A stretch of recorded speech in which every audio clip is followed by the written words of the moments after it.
За хөтөлбөр маань үргэлжлэн үзэгч та бүхэнд хүрч байна. Тэгэхээр манай улс одоо 60 гаруй сая толгой малтай.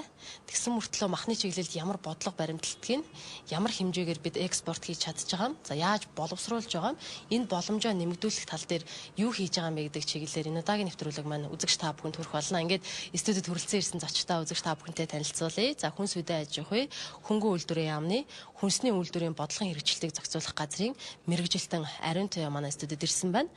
Мэргэжлийн хяналтын ерхий газрын хүнсний аюулгүй байдал хөдөө аж ахуйн хяналтын газрын дарга инх хамгаалан мөн манай студид ирсэн. Монголын махны холбооны гүйцэтгэх захирал очрот Баатрууд Тэнгэр компани ерөнхий менежер Онон гэсэн ийм бүрэлдэхүүнтэйгээр нэвтрүүлэг маань үзэгч та бүхэнд хүрэх юм аа. За юуны төрөнд цаг зав гаргаж манай студид ирсэн та дөрөвтөө баярлалаа. Өдрийн мэнд хүргэе. За баярлалаа.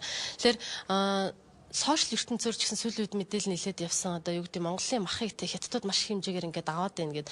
Уг нь бол бид нар хятадууд руу нийлүүлж чадвал харин ч ингээд сайн юм шиг байлтай. Тэгэхээр ерөнхийдөө олон нийтийн хүлээлт ялангуяа бодож байгаа маш олон асуулт байгаад байгаа. За 60 сая малтай ээж яагаад бид 1 кг үхрийн маха 12 мянгаар худалдаж авах хэрэгтэй юм бэ гэдэг ч юм уу үнийн бодлоготой холбоотой гэд маш өргөн сэдвийн хүрээнд бүгдээ өнөөдөр ярих гэж байна л да. Эхлээд би хамгаалсан дараас асуумаар байна. За бид ер нь ямархуу хэмжээний махыг экспортлоод байна вэ? 2017 онд экспортлсон хэмжээг харах юм бол 18 оных 10 дахин өссөн гэсэн ийм тоонууд бас яригдчихсэн. Та бидэнд яг тодорхой мэдээлэл эхлээд өгөх. За мэргэжлийн хяналтын ерөнхий газраас бол энэ малын гаралтай бүтээгдэхүүн, ургамлын гаралтай бүтээгдэхүүн дээр бол экспорт импорт дээр бол тогтмол хяналт тавьж ажилладаг. За энэ өнгөрсөн 18 оны хувьд бол Монголоос одоо экспортлсон бараа бүтээгдэхүүний дунд бол хөдөө аж ахуйн гаралтай бараа бүтээгдэхүүн дотор бол махны тоо хэмжээ бол эрс нэмэгдсэн байгаа. За үндсэндээ бид 430 гаруй тэрбум төгрөгийн одоо 71.9 мянган тонн одоо дөрвөн төрлийн махыг бол 5 улсад бол одоо экспортлоод байна. За энэ нь бол дэлхийн худалдааны байгууллага, за хоёр орны хоорондын протокол тохирсны дагуу бол одоо чанар аюулгүй байдлын шаардлагуудыг тавиад за үүний дагуу бол экспорт хийсэн байгаа. За ер нь бол өнгөрсөн жилийн мөн үетэй харьцуулах юм бол 2.3 дахин өссөн хэмжээний махыг бол одоо экспортлсон. За үүн дундаа бол ялангуяа дулааны аргаар боловсруулах мах гэдэг одоо махыг шулаад, чанаад за 70 градусаас дээш градус чансан тохиолдолд одоо чанаад тэгээд эргээгээд хөлдөөгөөд ингээд экспортлж байгаа процесс бол энэ 18 оны хувьд бол нэлээд нэмэгдсэн. За нийт экспортын үндсэндээ бараг 50 орчим хувийг бол энэ дулааны аргаар одоо нэмэн өртөг шингээж экспортлж байгаа махны тоо хэмжээ бол нэмэгдсэн. За энэ дүнгээс хараад ер нь бол ингээд бид нар экспортын дүнгээс хараад үзэхэд бол нэмэн өртөг шингээсэн энэ дулааны аргаар боловсруулсан хувийн хэмжээ нэмэгдсэнтэй холбоотой манай экспортод одоо гаргаж байгаа махны дундаж үнийн өсөлт бол нэмэгдсэн юм хандлагатай байна. Нийт гаргаж байгаа махны ихэнх нь адууны мах гэж ойлгоод байгаа. Зүгээр дотор нь ангилж үзвэл. За нийт махны бол ер нь бол 40 гаруй хувь нь бол адууны мах эзэлж байна. За үлдсэн хувь нь бол хонь ямааны мах. За тэр дундаа өнгөрсөн жилийн мөн үетэй харьцуулахад малын тоотлогоогоор бол үхэр ямааны тоотлогоо бол өсөлт багтаа байгаа.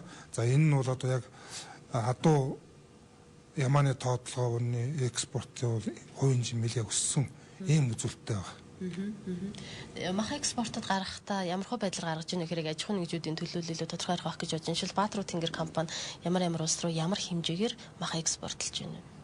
За өнгөрсөн одоо 18 оны байдлаар манай компани Оросын холбооны улс болон бүгд Хятад улс, мөн Вьетнам, Иран гэсэн улсууд руу экспорт хийсэн. Эдгээр нийт экспортлсон махны за дийлэн хувь нь ер нь Хятад руу экспорт хийгдсэн байгаа. За тэрний 50 орчим хувь нь экспорт нь Хятад руу, нэг 30 орчим хувь нь Орос руу, тэгээд үлдсэн Иран, Вьетнамууд бол арай харьцангуйс бага экспорт хийгдсэн байгаа. Монгол малын махыг экспортоор авж байгаа худалдан авагчдын хувьд биднээс юу хүсэж байна вэ? Тэр шалгуурыг одоо аж ахуйн нэгжүүд хангахын тулд яаж ажиллаж байна? За яг шалгуур гэх юм бол улс болгоны өөрсдийн тавьсан стандартууд байгаа тийм. Одоо жишээ нь Хятад руу гэдгээ сая энэ хамтнараа хэлсэн. Чансан дулааны аргаар боловсруулсан баг. Энэ өөрөө шулсан дулааны аргаар боловсруулад гарч байгаа. Орос руу болж зөвхөн түүхийгээр гард. Вьетнам руу бас түүхийгээр, Иран руу гэхэд бас ястаагаар түүхий явдаг. Одоо аж ахуйн нэгжүүд энэ стандартуудыг хангах нь хамгийн гол шаардлага нөх юм бол эрүүл мах байх хэрэгтэй. Мах нь өөрөө тэрэн дээр л одоо голчилж ажиллаж байна. Тэгээд бэлтгэсэн мах бүх юугаа тий малаа байнгын шинжилгээнд хамруулж байна. Гарал үүсэлтэй мал худалдаж авч байна. Орон нутгасаа цуглуулгатай. Тэг ингэж л ажиллаж байгаа да. За эрүүл мал хэр бид бас хэд хоногийн өмнө иргэний мэдээндээ бас тодорхой хүмүүсийг ураад тайлбар өгсөн л доо. Ер нь Монгол малын мах те вакцинжих хэвээр бүртгэлж их хэвээр эрүүлхэн шаардлага хангаж иж бид худалдан авахчийнхаа эрэлтэд нийцнэ гэж зарим хүмүүсийн яриад байгаагаар болохоор малыг жил болгон вакцинжуулах нь өөрөө буруу. Энэ өөрөө нөгөө антибиотиктэй мах гэсэн ангилал руу орчдөг гэсэн ийм зүйлийг яриад байгаа. Яамны хувьд бас бодлого маш тодорхой байгаад идэг. Гэхдээ энийг бас байнга ярьж явах хэрэгтэй, байнга сануулж явах хэрэгтэй юм шиг болоод байна л да. Мэргэжил талд ариун яг үед. Манай яамнаас 2017 оны 12 сарын 20 доор мал амтны эрүүл мэндийн тухай хууль болон малын гэрэл нөөцийн тухай хуулийг шинээр баталсан. За тэрийг үндэслээд 2018 оны 6 сарын 1-ээс эхлээд манайх тэр хоёр хуулийнхаа хүрээнд мал эмнэлгийн ерхий газрыг байгуулсан. За мал эмнэлгийн ерхий газрыг байгуулад босоод тогтолцоотойгоор шууд мал эмнэлгийн үйлчлэгийг төрөөс шууд хяналтандаа авч холбогдох үйл ажиллагаа хийгээд манайх бэлтгэл ажиллагаа бүгд хангаад явж байна. Одоогийн байдлаар бол аймаг орон нутагт бол бүх холбогдох тасах нэгжүүд газрын занар бол бүгд томилогдсон.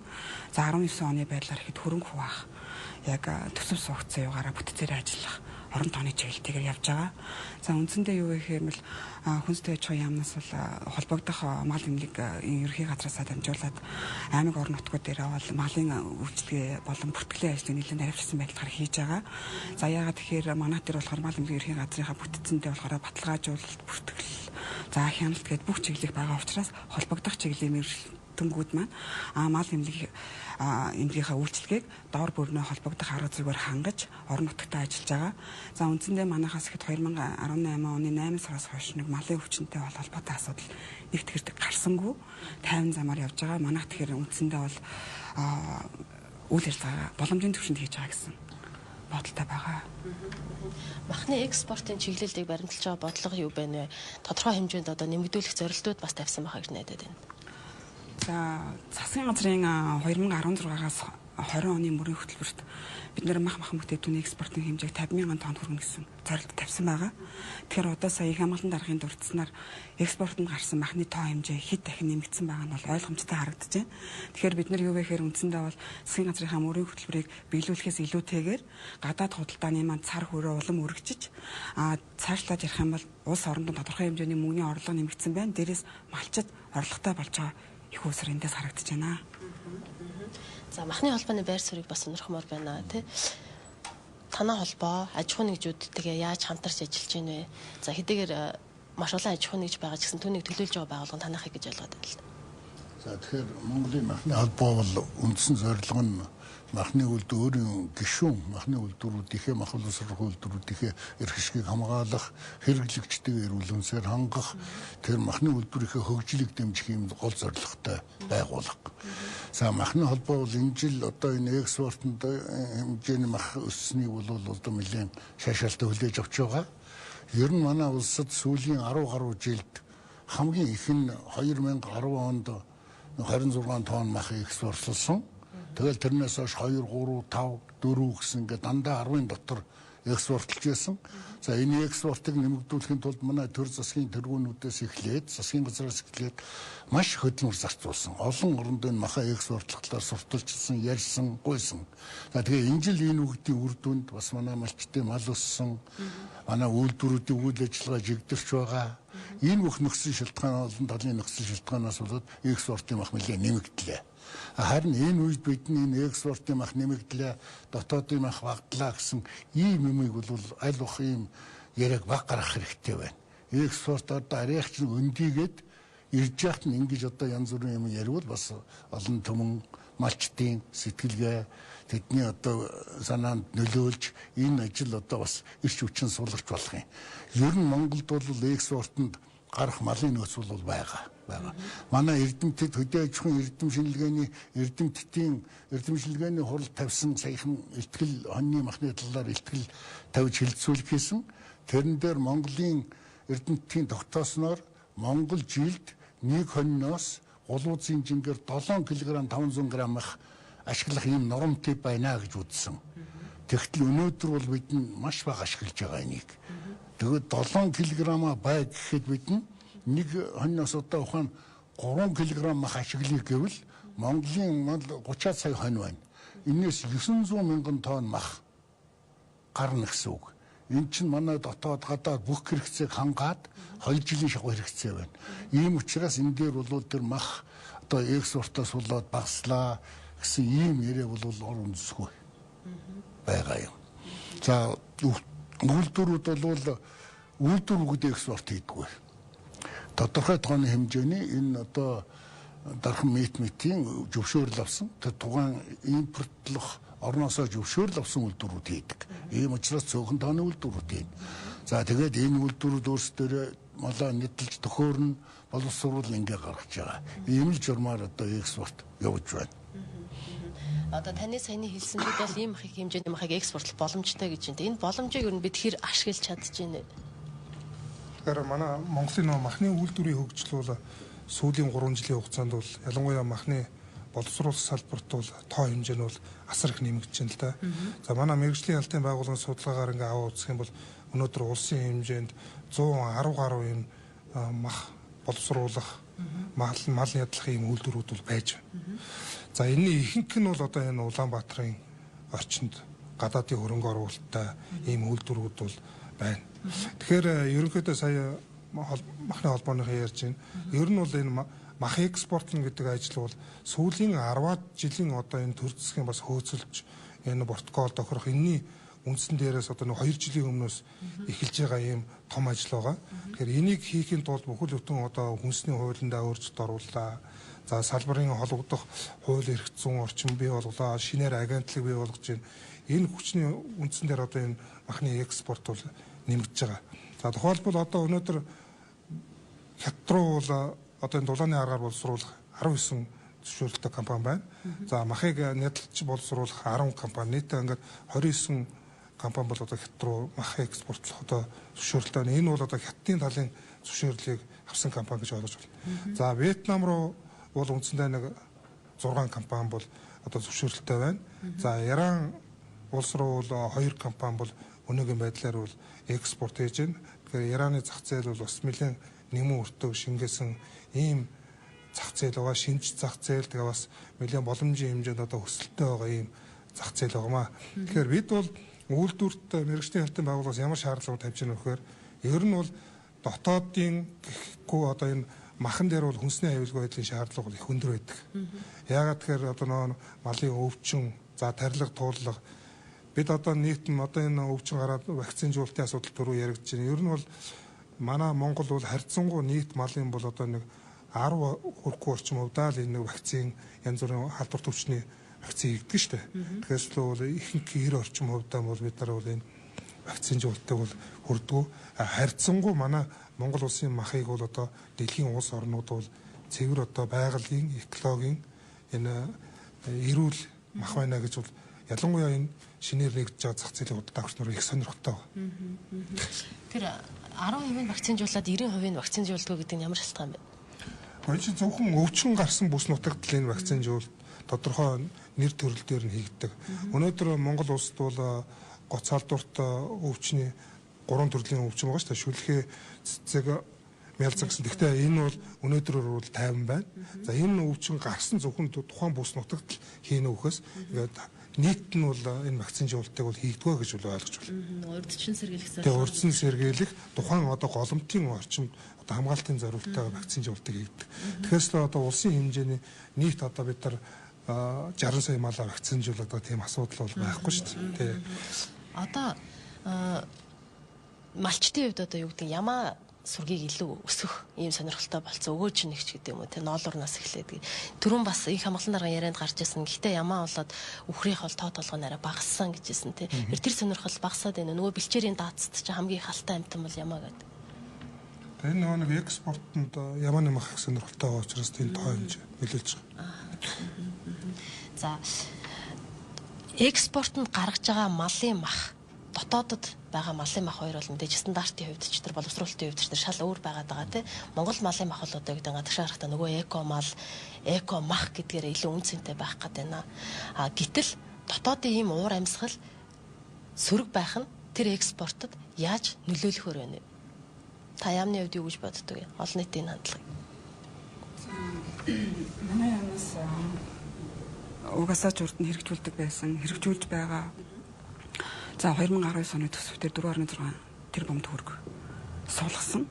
За энэ маань юу вэ гэх юм бол арилжааны банкны их усөөрээр нийслэлийн хүн амын хэрэгцээнд хаврын үйлдвэрлэл зориулж махны нөөц бэлтгэх ажлыг хийдэг. Одоо бас үндсэндээ бол энэ ажлыг хийгээд явж байна. За бид хэд ойрын үед мэргэжлийн албаны ерхий газар за үйлдвэрлэгчд холбоотойгоо хамтраад ажлын хэсэг байгуулсан. За ажлын хэсгийнхаа хүрээнд юу гэх юм бол за ямар нэгэн асуудал үүсгэсэн өмнө дээрээс нь гадуур яригадаад байгаа эрэлт ихссэн нийлүүлэлт жоохон багассан байна гэсэн үндсэлтэй байгаа учраас бид хэд энэ дээр яаж цагаан сарын өмнө холбогдох арга хэмжээ аваад тодорхой хэмжээний махыг ард түмэнд нийлүүлэх боломж болцоо байна уу? Энэ тал дээр нь бүгд бэлтгэл ажлаа хийгээд явж байна. За юу вэ гэх юм бол бид нөө 4.6 тэрбум төгрөнд бэлтгэх аж ахуйн нэгжүүдийнхээ сонгон шалгуултыг бол явуулсан. Энэ дээр 7 аж ахуйн нэгж бол оролцохоор хүсэлтэд ирүүлсэн байгаа. За тэнд маань юу вэ гэх юм бол үндсэндээ манай үндэсний үйлдвэрлэгч болох Баатруу Тэнгэр, Тархан Мит Фуд, Мах Импекс, Хекау, Мах маркет, Сүхбаатар мах маркет, Төвсгөл мах маркет гэдэг манай үндэсний аж ахуйн нэгж байгууллагууд оролцож байгаа. Эдгээр угаасаа ч урд нь оролцдог байсан. Төрийн үйл ажиллагаанд идэвхтэй оролцдог. За нийслэлийн маань хүн амын хэрэгцээтэй байгаа махыг бараг 10-аад гаруй жил хийж байгаа. Энэ үйл ажиллагаа маань ч гэсэн тодорхой хэмжээгээр ард түмэнд өгөөж байгаа гэж бас бид нар боддгоо. Тэгэхээр энэ үйл ажиллагаа маань юу вэ гэхээр арилжааны банкны их усүрээр хийгддэг. За манай байгаа яамнаас болохоор хүүгийн хөнгөлтийг үзүүлж байгаа. За энэ жил болохоор юу вэ гэхээр бид нар жоохон энэ нөгөө үнний асуудал жоохон өндөр байгаа учраас бэлтгэх махныхаа хэмжээг жоохон нэмэгдүүлээд за хугацааг нь жоохон хурцсгаад үзүүлэх хүүгийн хөнгөлтийг нэг пунктээр 1 хувиар өсгөөд тэгээд арга хэмжээгээ хийгээд арилжааны банкудаа үүрэг чиглэлүүдээ өгөөд аж ахуйн нэгжтэй үүрэг чиглэлүүдээ өгөөд ер нь болж өгвөл 1 сарын 20-наас эхлээд гэрээгээ байгуулад явчаа гэсэн тийм үүрэг чиглэлтэйгээр явж байна. Одоо тэгэхээр арилжааны банктай уулзаад холбогдох чиглэлээ өгсөн байгаа учраас аж ахуйн нэгжүүд маань арилжааны банк руу хандаад их усрыг гаргаад авчих юм бол бид нэр дараагийнхаа ажлыг хийх бэлтгэл ажлаа хийгээ явж байна. За дээрэс нь бас юу вэ гэх юм бол энэ гадуур гарсан байгаа мэдээлэлээс үндэслээд бас мэргэжлийн хамтын ерхий газар хувийн хвшил тэгээд махны холбоо за мал эмнэлгийн ерхий газар манай яамдын газрын дарга нарыг оролцуулсан ажлын хэсэг гарсан байгаа. Энэ болохоор ажлын хэсэг болохоор бүх талаас ойролцоог хангах зорилгоор ажлын хэсэг байгуулсан. Бид нэр эхний удаагийнхаа хурлыг хийгээд цаашид яаж арай боловсронгүй болох вэ? Экспортын дээр ихэд холбогдох ямар арга хэмжээг сайжруулж болохоор байна уу? Дотоодынхоо махны хэрэгцээг яаж хангах вэ? Тэрэн дээр одоо байгаа нийлүүлэлтийг яаж ихсэх вэ? Эрэлтийг яаж нэмэгдүүлж сайжруулах вэ гэдэг холбогдох шийдвэрүүдийг ерөөхдөө ажлын хэсгийн төвшөнд ярилцаж тохироод эхнийхээ хэсгийн юмуудыг бас давхар хийгээд явж байна. Тэгэхээр нөгөө нэг нөөцийн махны бэлтгэх ажлын бас ажлын хэсэг байгаа. Дээрээс нь нөгөө нэг томоохон олон байгууллагуудыг оролцуулсан ажлын хэсэг дээр ч гэсэн бас уяад ерөнхийдөө бүх юм эхний байдлаар хийгээд явж байна. Тэгэхээр одоо оролцож байгаа энэ хүмүүс бол бүгд мэдээлэлтэй нэг зүгт нэг чигт бол хамтран ажиллаж байгаа.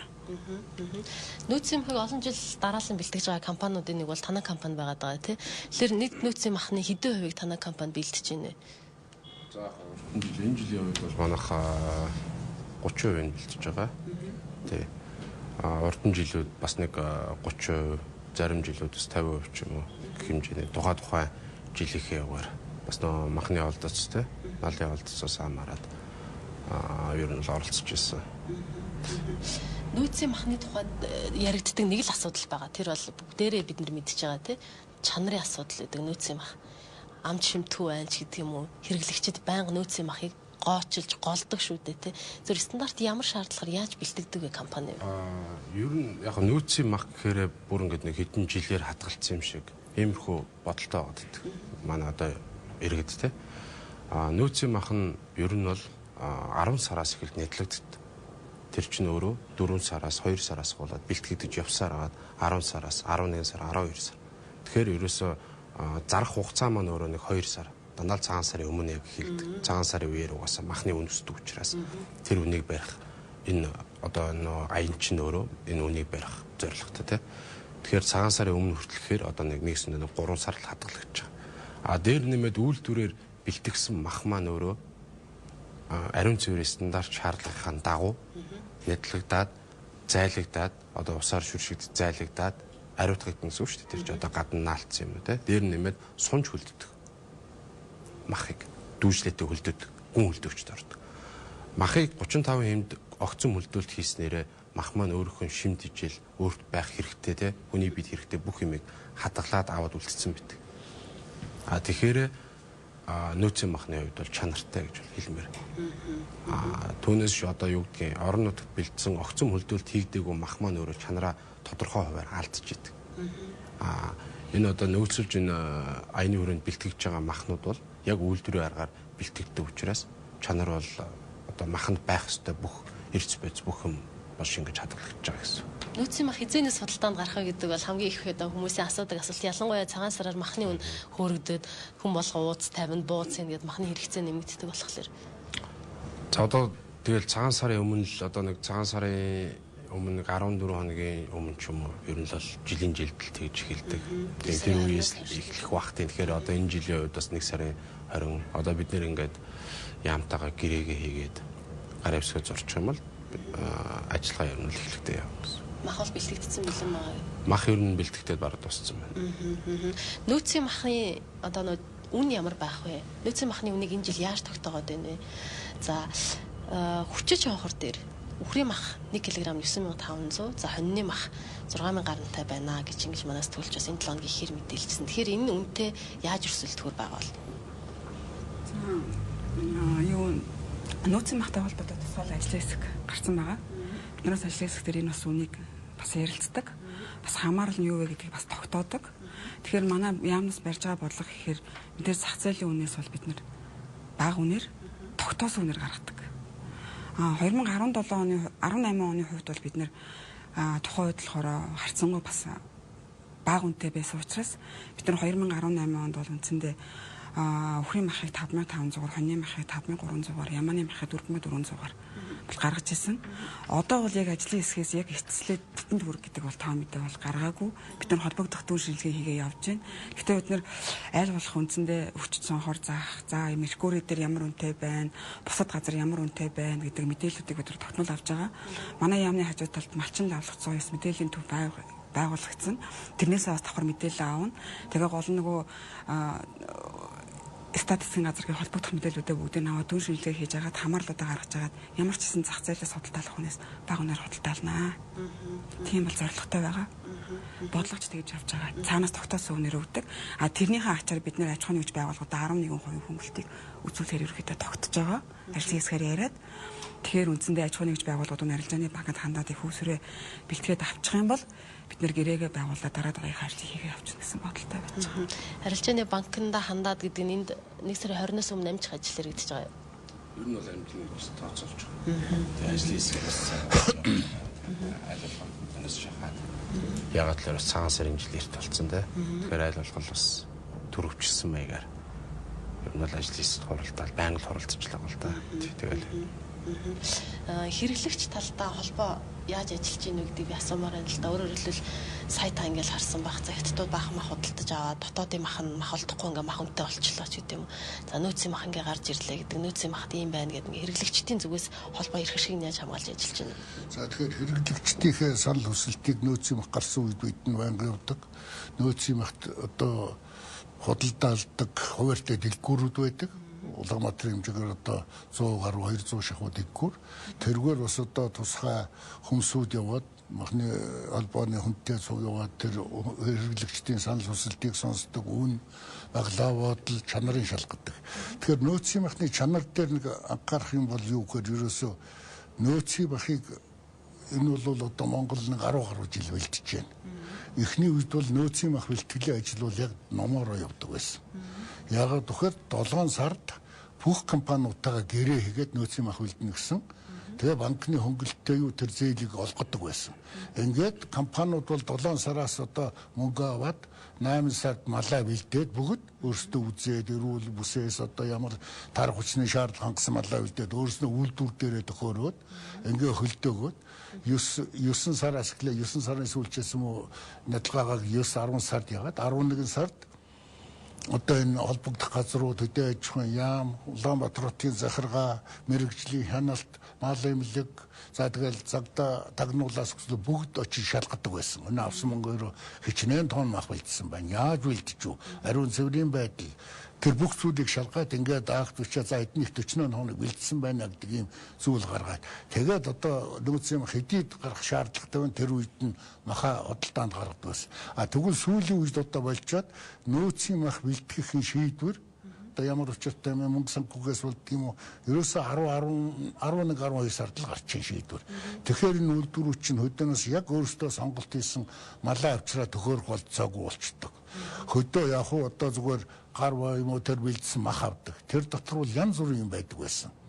Тэр туранга, тарган, ариун цэврийн шаардлага хангаагүй олон төрлийн юм байдаг байсан. Энэ жил одоо өнгөрсөн жил мал амтны эрүүл мэндийн хууль гараад энүүнд бол одоо махны холбоо бидэн махны үйлдвэрүүд нь жоохон ихтгэл төрж байгаа. Хөдөө энэ жил одоо ухаан хөдөө бэлдсэн мах ирэхэд тэр сумын мал эмнэлгийн хяналтаа тавина, гэрчилгээгээ бичнэ. Бүгд хяналтанд мал эмнэлгийн хяналтанд явагдах учраас энэ бол гайгүй мах ирэх баха гэж.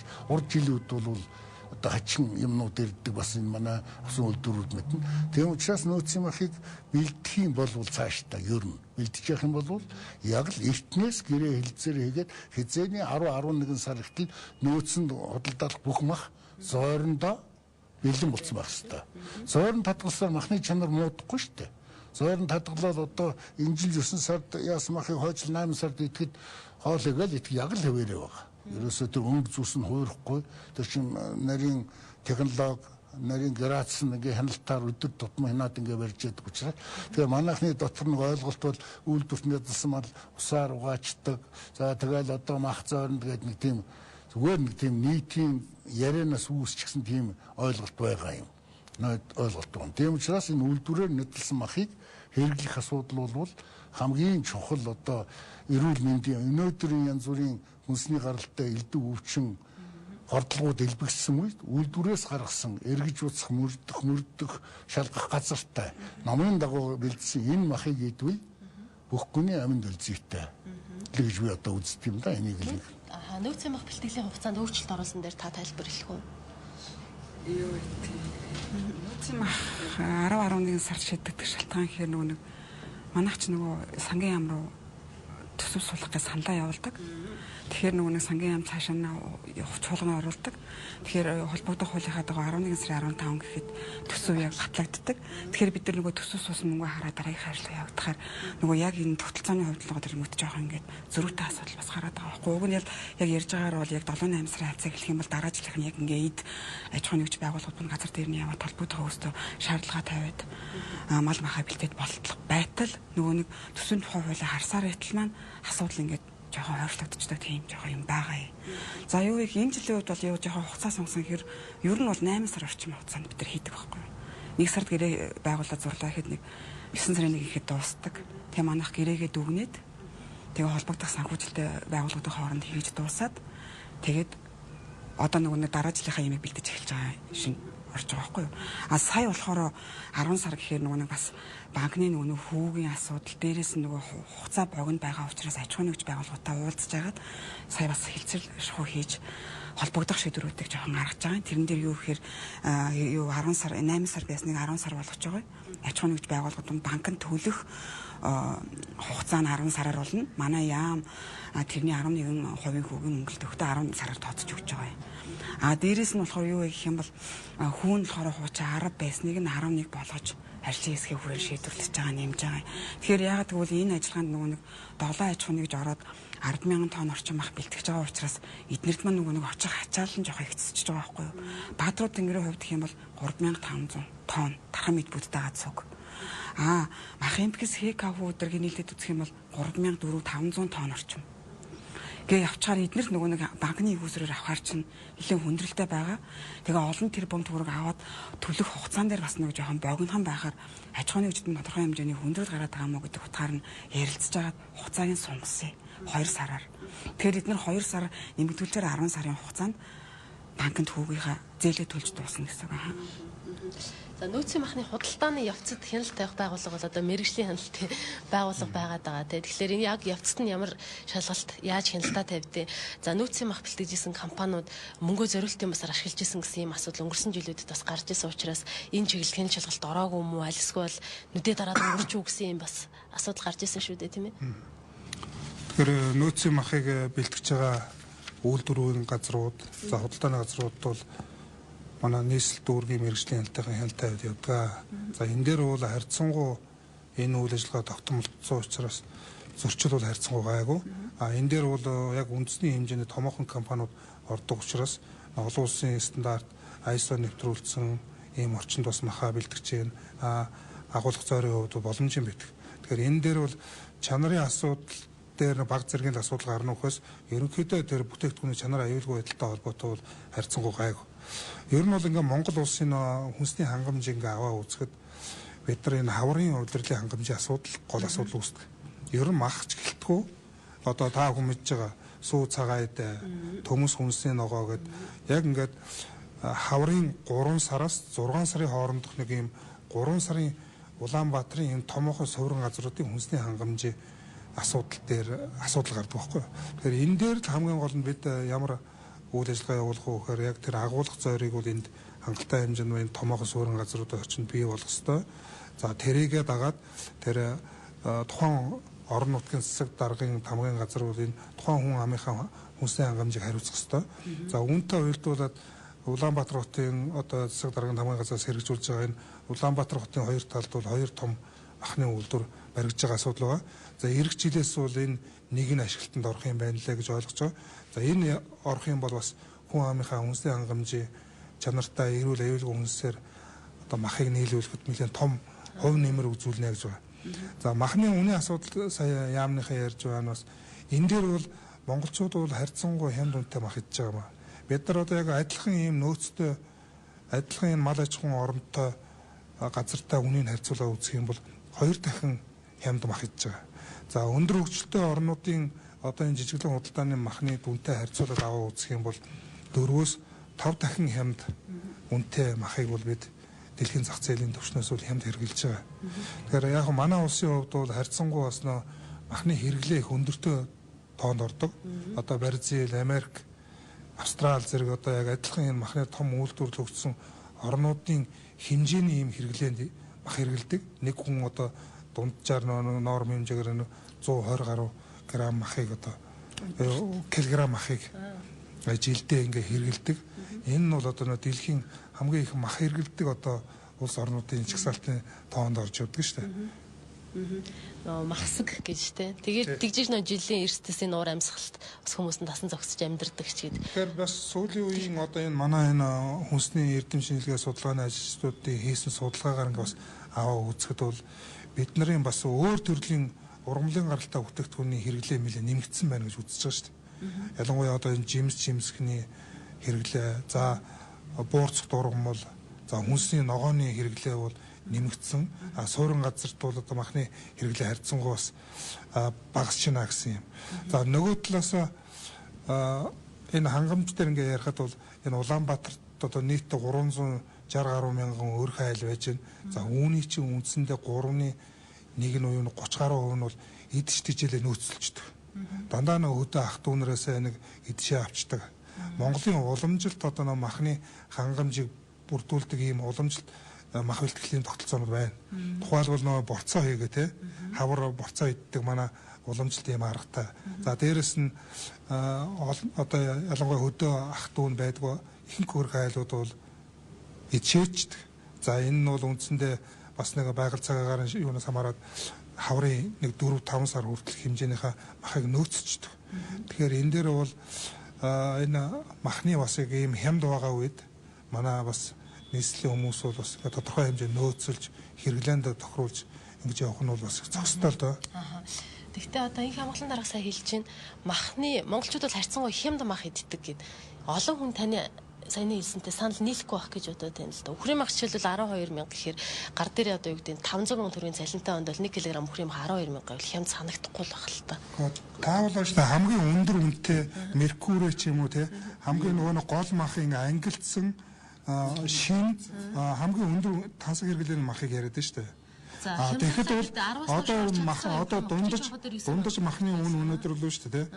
Одоо хүчин шонхор болон эмэйл зах дээр ингээд дунджаар ингээд зарагдж байгаа махны үн бол одоо нэг 8-9 мянгатай байна шүү дээ, үхрийн мах. Тэндээс очоод өөрийнхөө сарын хэрэглээг хүн авахд бол тийм хэмжээнд л үнэ авч байна.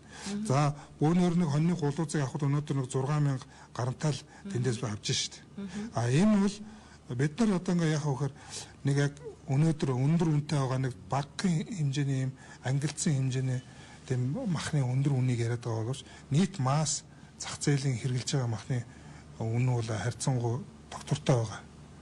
Аймаг орон нутгийн төвшин ч гэсэн бид нар энэ судалгааг авч үзэж байгаа шүү дээ. Яг 12,000 гаан за өчөж авахар дээр 9,500 зохиод дундаж одоо юу гэдэг хороол дундах зах таал нэг 10,000 төгрөгийн л үнэтэй байгаад байгаа байхгүй. Тэгэхээр хямд гэж хэлсэнтэй нь олон хүн санал нийлэхгүй байх л гэж үзэгчдийн өмнөөс асууад байгаа юм тийм үү? Одоо жижиглэн махны үн гадаад зах зээл дээр дандаа 20 хэдэн доллар байгаа шүү дээ. 20 хэдэн доллар гэдэг чинь үндсэндээ 40-50 мянгаар өгч шүү дээ. Тэгэхээр за адилхан манайхтай адилхан махны нөөцтэй газрууд бол үндсэндээ 4-5 доллар. За 4-5 доллар гэдэг чинь хэдүү?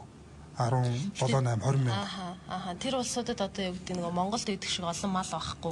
Малтай адилхан орнууд гэж шүү дээ. Харьцуулаад тэгж авч байгаа байхгүй.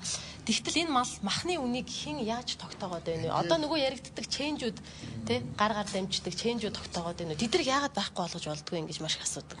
Тэгэхээр махны үн бол ер нь дийлэнх хугацаанд нод нь сүүлийн одоо 2-3 жил ер нь их хямдхан байсан шүү дээ. Махны үн. Энэ мах бол бас Монголын гол баялаг. Манай Монголын хүн амын дийлэнх нь энэ малын аж ахуйгаар амьдардаг. Тийм учраас энэ гол баялагаа бас үнцэнтэй болох хэрэгтэй. Одоо Монгол дотоод мах 4,000 3,000 байж нэхэр гаднаас мах авах гээд экспорт хийх гээд ороод ирсэн хятадууд юм уу орсууд ярьж байгаа шүү дээ. Танаа мах одоо зах дээр ийм хямдхан байх та нар яах юм өндөр үнээр өгөх гээд байгаа юм гэж. Тэгэхээр энэ чинь үхээр цаагаараа Монголын махны энэ үнэтэй зэнтэй махны үн цэнийг унгаж байгаа нэг юм асуудал юм байна.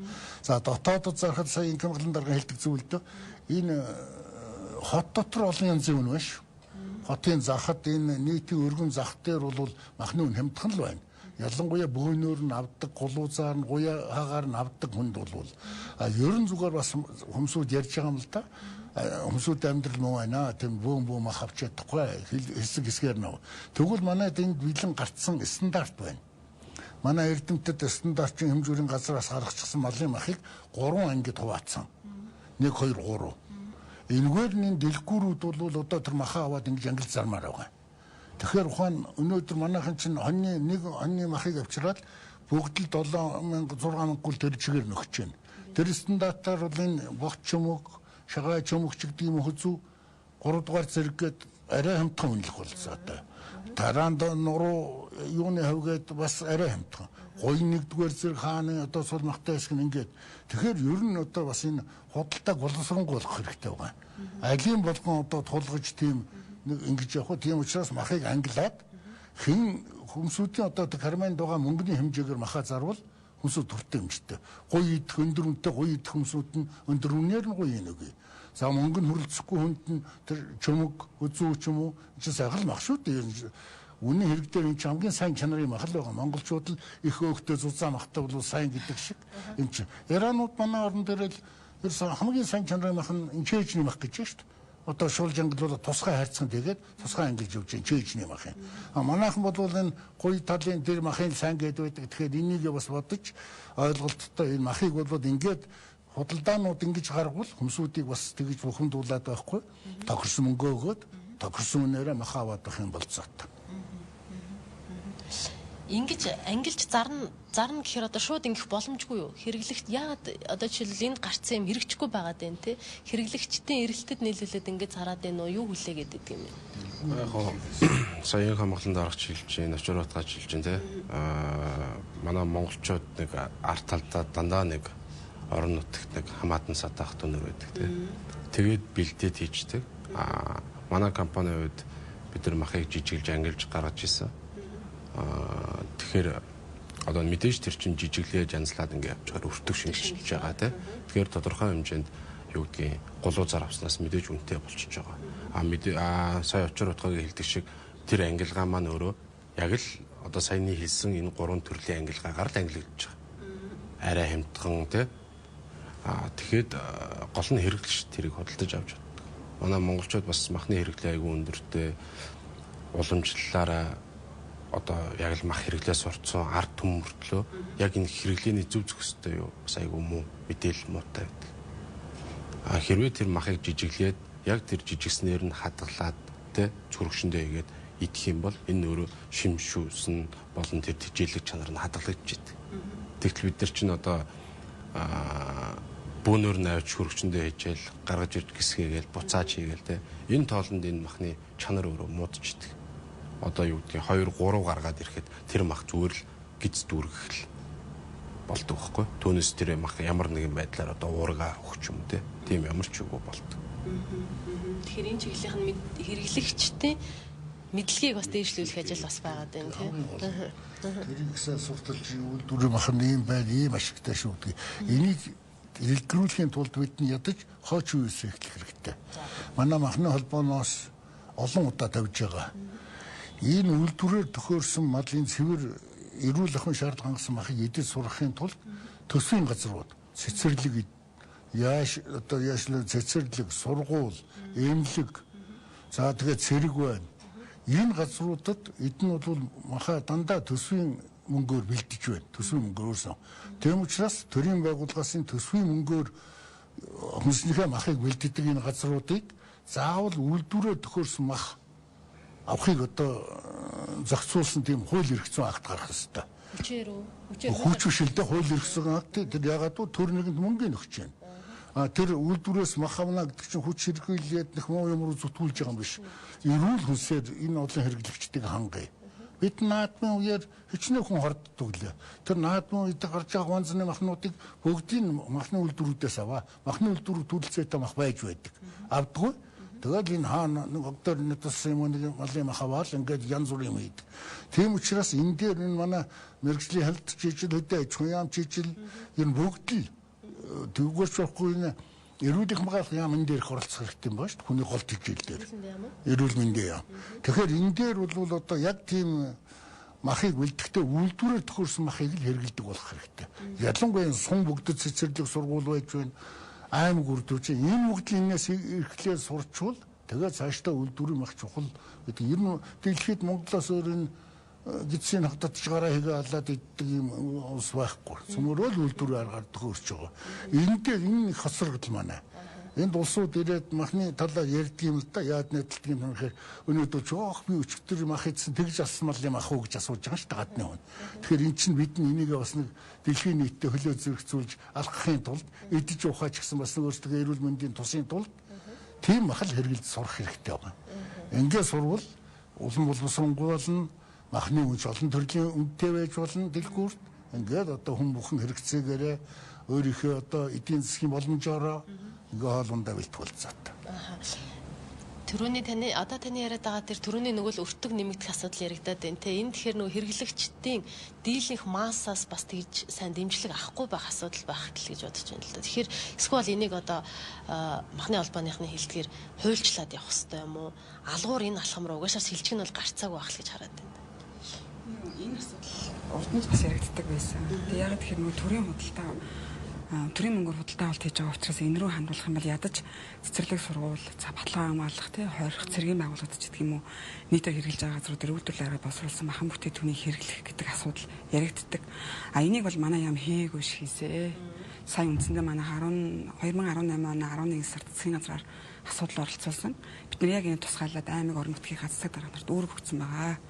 Яасан бэ гэхээр засгийн газрын тэмдэглэлээр саяхан хэлээд байгаа цэцэрлэг сургууль тэгээ баанасны хүүхдүүдээ эмнэлэг дээрээс нь батлан хамгаалахтай газар хорих ангууд буюу төрийн худалдаа авалт хийдэг газруудад үйлдвэрлэлээр бэлтгэсэн махыг худалдаж авч хэрэглэх хэрэгтэй гэдэг. Энэ нөгөө талаас нь юу вэ гэхээр хүнсний аюулгүй шаардлага хангагдсан.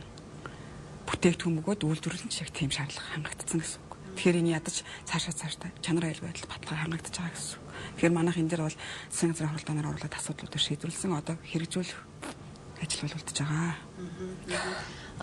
зарим хэсгээс эхлэх шилж шин гэдэг бол ажил цаашдаа булмал өргөн цар хүрээг хамар хаах гэж одоо тань л та. Дээр үеийн хэлж. За. Тэгэхээр урд нь бол бидний энэ шаардлагыг тавьдаг байсан л да. Учир ягаад тэгэхээр Монголд ажиллаж байгаа махны үйлдвэрүүд тэр хэрэгцээг хангахаар тийм хүчин чадалд хүрээгүй байсан. Өнөөдөр махны үйлдвэрүүдийн технологи боловсронгуул гэж болж байна. Үйл ажиллагааны дээрдсэн, тоон олширсан 50 гаруй одоо зөвхөн мал төхөөрдөг үйлдвэрхэд 50 гаруй үйлдвэр байна. Тэгэхээр энэ 50 гаруй үйлдвэрийн юу зүгээр нэг ойролцоогоор тооцоод үзэхэд хоногт 1000 тонн мах бэлдэх ийм хүчин чадал суурлагдсан байна Монгол оронд. Аймагт Улаанбаатар хотод. Тийм учраас өнөөдөр энэ шаардлагыг бол манай махны үйлдвэрүүд биелүүлэх таах чадвартай болсон учраас энэ зам руу хүссэн ч үсээгүй орох хэрэгтэй бол. Зүгээр Монгол мах гэдгийг одоо цаашд дэлхийд гаргах те Монгол мах бол үнэхээр сайн мах. Энэ эко мах гэж хэрэглэх тэр өсөлтөх чадвар нь өнөөдөр аж ахуйн нэгжүүдэд яг сууж ийн альсвал бид дөнгөж энэ ажлыг эхлэх шатандаа явж гинэ гэдэг дээр. За яг ер нь бол эхлэх шатандаа л гэж харж байгаа. Тэгвэл одоо дэлхийн стандартууд те одоо нэрвүүлэх стандартуудыг манай томоохон үйлдвэрүүд хэрэгжүүлээд эхэлсэн байна. Манай үйлдвэр чинь хасап гэдэг тогтолцоог хэрэгжүүлсэн. Одоо дахиад ISO 22000 ингээд стандартуудыг нэвтрүүлэх явж байна. Энэ шаардлагууд нь одоо ямар мал те хаанаас авсан бүх гарал ус бүх юм ингэж тооцогч хаана яг эрсдэл вэ тэр бүгдийг илрүүлж тэр бүгдэн дээр одоо шинжилгээг нь хийж зас залруулж ингэж явдаг стандартууд байгаа. Тэгэхээр энэ цаашдаа одоо юу гэдэг экспорт нь зөвхөн гэлтгүй Монголд ч гэсэн одоо стандарт тавьж ийн үйлдвэрүүдээс мах авах та тий заавалчгүй хасап байх хэрэгтэй. Хасап нэвтэрсэн байх хэрэгтэй ч тийм ISO нэвтэрсэн байх хэрэгтэй ч тийм. Гिचний одоо ингээд үргэлжлээд явахаар цаашдаа манай бүх үйлдвэрүүд одоо энэ стандартуудыг хэрэгжүүлээд явах байх. За мах гэдэг бол өөрөө нөгөө монголчуудын хүнсний хэрэглээний дийлэх хувь байгаа. За яг сүүлийн үед их амгалан дарга төр хэлжсэн жимс гэх юм уу хүнсний ногооны хэрэглээ ингээд өсөд байгаа гэж те. Бид ер нь цаашдаа ямар бодлогоор энэ салбарыг авч явах хэрэгтэй гэж үзээд байгаа юм бэ? Яаман тастаа хийсэн учраас энэ чиглэлд тодорхой ярих гэж бодоод байна. Намун дээрээс нь энэ бодлогыг хэрэгжүүлэх тэр хөрс суурь нь бүрдчихсэн үү? Алгуураасаа ямар ажлууд хийгдэхээр төлөвлөгдөж байна вэ? Тэгэхээр манай улсын хувьд бол хамгийн гол чухал юм нь бэлтгэний эргэлтийн тогтолцоон дээр л байна. Тэгэхээр энэ хүнсний тухай хууль, хүнсний бүтээгдэхүүн аюулгүй байдлыг хангах тухай хууль, за сая өнгөрсөн жилээс хэрэгжиж байгаа мал амьтны эрүүл мэндийн тухай хуулиуд дээр малчин өөрх маань өөрөө үйлдвэрлэгчийн статуст олж байгаа шүү дээ. Хариуцлагатай болж эхэлж байгаа. Тэгэхээр одоо энэ 66 сая мал маань нийтдээ нэг 160 мянган малчин өөрх айл дээр байж байгаа. Тэгэхээр энэ 160 мянган өрх айл маань өөрөө үндэсний үйлдвэрлэгч тухайн одоо малынхаа эрүүл мэнд аюулгүй байдалтай бол одоо байнгын одоо тэр үйлчлэгийг нь үзүүлж явах хэрэгтэй. Дээрээс нь одоо өөрөө ч гэсэн одоо тэр хүнсний аюулгүй байдлыг хангах чухал үүрэгтэй. За гарал үүслийн гэрчлэгээтэй энэ малыг нийлүүлэх энэ малчны хариуцлага бол одоо энэ хуулиудад бол нэлээд сайн орж гисэн. Тийм учраас одоо малчтын хариуцлага бол нэлээд өндөрсөж байгаа. Яагаад тэгэхээр өөрөө малчин болгон өөрөө тамгатай болсон, тэмдэгтэй болсон, одоо өрхийн данстай болсон, одоо өрхөө үйлдвэрлэл. Тэгэхээр энэ жилийн хувьд бол сая орон нутгаас хийсэн хүмүүсийн судалгааг ингээ аваад үзвэл та бүхэн ч гэсэн бас дараа нь энэ талаар бас яриа өрнүүлээрэй гэж хүсэх байна. Энэ банк санхүүгийнхнийг оролцуулаад энэ жил бол одоо энэ банкны зээл бол малчтын зээл бол асар их буурсан. Их зээлийн төлсөн гэсэн юм судалгаа гарч иж байна. Сумын төвшөнд байгаа одоо энэ банкны үйлчлэгээ үзүүлж байгаа нөхдүүд. Тэгэхээр энэ малын суур үн ингээ өндөр үнэтэй байх нь малчин өрхийн аж ахуйн үйл ажиллагаанд бол нэлээ энэ жилийн хувьд бол эдийн засгийн хувьд том утгаар аваад үзэх юм бол нэлээ гайгүй тусч гинүү гэсэн ийм бас юу байгаа. Тэгэхээр манай улсын хувьд бол одоо энэ мал эмнэлгийн ерөнхий газар маань одоо энэ малын эрүүл мэндийн асуудлыг хариуцдаг болсон. Тийм учраас одоо малчны яг малчнаас үйлдвэр хүргэх тэр малын эрүүл мэнд, за тэр тарилга, тууллага, за тэрнтэй холбоотой гарал үүсэлтэй холбоотой юу бол манай мал эмнэлгийн ерөнхий газрын одоо орон нутгийн суур бүтцүүл одоо энийг бол өдөр тутмын үйл ажиллагаанд хяналт тавьдаг болсон. Мэргэжлийн хяналтын байгууллага бол давхар одоо төрийн хяналтын байдлаар бол энд бол оролцдог. За аюулгүй байдал, хүнсний сүлжээнд бүхэл хяналтыг тавьдаг. Тэгэхээр манай улсад бол одоо энэ ганц хоёр дутгаж байгаа юм бол бид нар бас мэрэгжлийн хяналтын байгууллагаас яам тавьж байгаа нэг хэд хэдэн асуудал байгаа. За энэ нь бол бид нар энэ дотоодын хүн амын хүнсний аюулгүй байдал дээрээс нь экспортод тавигддаг гол асуудал бол бид нар энэ малын эмэнд одоо эмийн үлдэгдлийг үүсэх энэ үндэсний хөтөлбөртэй болёо. За энэ л бас тодорхой хэмжээний хөрөнгө мөнгийг суулгаж одоо малын маханд одоо бас эмийн үлдэгдэл, антибиотик үлдэгдлийг бас жилдээ үздэг байя. За энийг бол гадна талынхан ч хүсдэг, монголчуудынхаа эрүүл мэндийн төлөөч бас үзэх ёстой. За хоёрдугаарт махны үйлдвэрлэл худалдаанд мөрдөгддөг техникийн зохицуултыг одоо батлагдахгүй одоо 4-5 жил болж байна. Энийг одоо батлуулъя гэдэг асуудлыг бол хүнс аж ахуйн хамт бол мэрэгжлийн хяналтын байгууллага сүүлийн 2-3 жил тавьж байна. Тэгэхээр яг энэ суур энэ стандарт техникийн зохицуултаа бий болохгүйгээр бид нар бас нөгөө тавих хяналт за саяны хэлээддэг бидний гадны өндөр технологи одоо нөө гарал үүс аюулгүй байдал дээр тавих юу бол бид нар яг энэ эрх зүйн талаас л жоохон хоцрогдоод хүлээгдээд байгаа асуудал байна. Тайлбарлах байх тийм.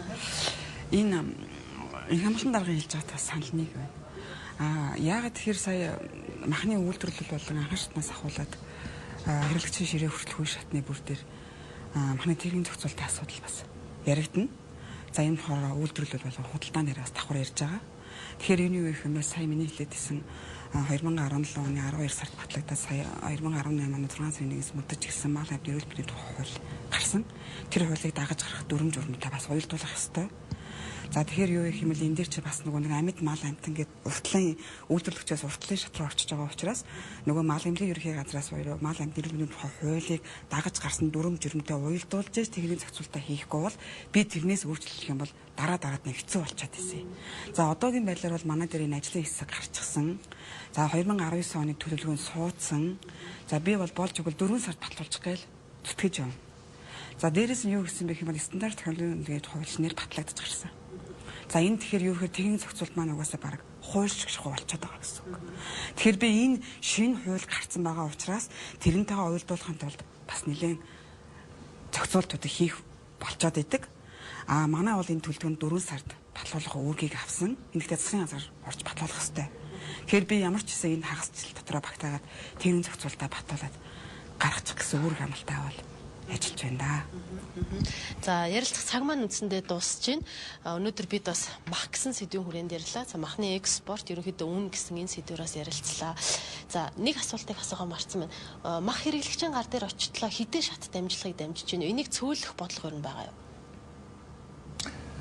За махны худалдаач одоо малчны захаас ирэл сумын одоо ченж авдаг юм уу тэгээ хотын ченж гэдэг нь хотын ченж нааш навч нэмэлтэд тэнд нэтлэн тэгээд энэ хүч чанхрын захууд өгөн захуудаас тэгээ цаашаа дэлгүүрүүдээр ингээд нэг 6-7 юу дамжиж ижил тэр үг зүгээр дамжуулаад ингээд сайн болгоод өгөхгүй тодорхой хэмжээний мөнгө нэмэгдсээр бол ингээд ирж байгаа л да. Тэвэл юутай байгаа юм. Тэгэхээр энэ дээр ийм дамжлагыг устгах ганцхан арга байна гэж боддгийн. Тэр үхээр ерөөсөө үйлдвэрүүд энэ өдөөгийн малчтаас мах авах тэр одоо бүртгэцхэн болтыг шин одоо шатан таммаар байгаа. Урд нь бол худалдаа бэлтгэлийн анги аваад цөвийн бөөн тууж авчраад өгөөл тушаагаал ингээл бүх юм юм. Одоо бол 9 одоо маш олон гар дамжиж ингэж ирж байгаа яахын тулд энэ үйлдвэрүүдэд малаа тушаасан малчтад урамшилтай болох хэрэгтэй. Үйлдвэрүүд малаа тушаасан. Ченжд биш үйлдвэр. Үйлдвэрүүд. Тэгэхээр малчид чинь нэг л ийм зохион байгуулвал энэ дээр нь орон нутагт хуулийн хариуцлага байна ч байгаа. Сумууд, аймагуд. Тэд орон нутагтаа зохион байгуулад туурлаад ч юм уу ингээд одоо гэрээ үйлдвэрүүд авъя гэсэн үйлдвэрүүд байж байна. Гэрээ хийгээд ингэхэд бол энэ дамжлагууд байхгүй. Ерөөсөө тодорхой бүх үйл ажиллагаа ингэж болох талтай. Инглүүл одоо бид нас анхаарах хэрэгтэй. За цаг цав гаргаж манай студид хүрэлцэн ирсэн дөрвөн зочиндоо баярлалаа. За үзэгчдээ өнөөдрийн нэвтрүүлэгт маань хүнс үдэ аж ахуй хөнгөн үйлдвэрийн яамны хүнсний үйлдвэрийн бодлогын хэрэгжилтийг зохицуулах газрын мэргэжилтэн Ариун Туяа Монголын махны холбооны гүйцэтгэх захирал очроод мэргэжлийн хяналтын ерөнхий газрын хүнсний аюулгүй байдал хөдөө аж ахуйн хяналтын газрын дарга Инх хамгаалан Баатрууд Тэнгэр компани ерөнхий менежер Хононоор оролцож ярилцлаа. Хамт байсан үзэгч та бүхэнд баярлалаа. Хэсэг хугацааны дараа үзэгч та бүхэн хөтөлбөрөө үргэлжлүүлэн хүлээн авч үзээрэй.